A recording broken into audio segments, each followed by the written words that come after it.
imagine, because we all know human history. We know the history of empires, the history of aristocracy, the history of oppression.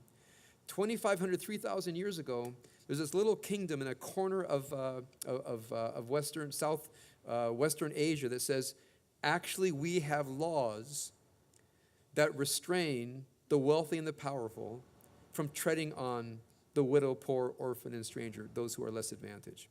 So this is something, when I read this, it truly amazes me and touches me deeply for us to be the descendants, biological and spiritual descendants of those who founded these laws, of people who said, we're going to do things different. And I want to bring it home to us.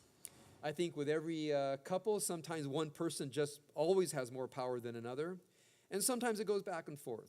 Certainly parents and children feel that parents have power, but sometimes I've known families where the teenager is just really, really tough to manage, and they're the ones who in many ways cause a great suffering to their parents because the kid has a certain kind of a power. I've seen it with kids in school. I think I told you a few times of one of the most impressive stories that I've ever experienced as a teacher of a kid among many kids who had power. And the power was to make their teacher suffer. And we had a little day-long conference right in here. I advertised it, how to manage your parents and teachers. So a lot of teenagers came. They wanted to know how to manage their parents and teachers. And of course, the way you manage somebody is understand their needs well and try to give them their needs while getting your own met.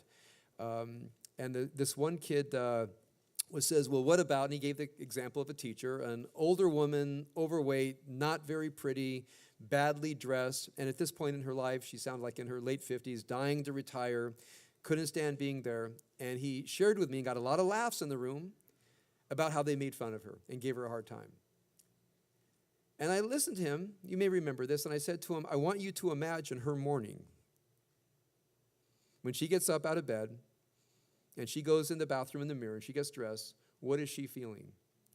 All the things you said to me, she knows. She probably doesn't feel good about it. And she gets in her car and drives to the school, and she looks at her classroom door, and she dreads. Dreads coming in. Why? Because of you.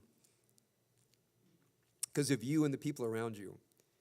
Right? It's a cheap target. An ineffective teacher, doesn't have a lot going for her. I said, you and your friends, you're merciless. So I said to this kid, I said, what gives you the right? What gives you the right? I was about as emotional then as I am now. And I looked at this kid. You can imagine, my heart was hurting, but behind that, I was really angry. I didn't want him to feel angry. I wanted him to feel my personal hurt of what you're doing to another human being in your teenage callousness. And they were coming from power.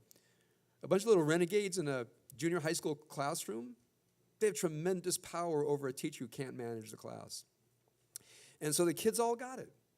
Now, on the spiritual side, on the legal side, we're talking about poor people and rich people. But on the spiritual side, any given moment in life, you may be the person with power. You may be the person that can determine how a situation is going to go. So I more or less brought this kid and a few other kids to consciousness, and I had hoped that I had switched something. Well, the next day, his mother calls me and says, what'd you do to my kid? I said, what happened? He said, well, there's this teacher in the school that he hates, and he bought her flowers. He bought her flowers this morning, and she called me a couple more times. She said, he's a different person. And all I did was hold a mirror up. I held a mirror up and let him know, when you have that kind of power, there's a responsible use of power. Sing shalom, sing shalom, sing shalom tova.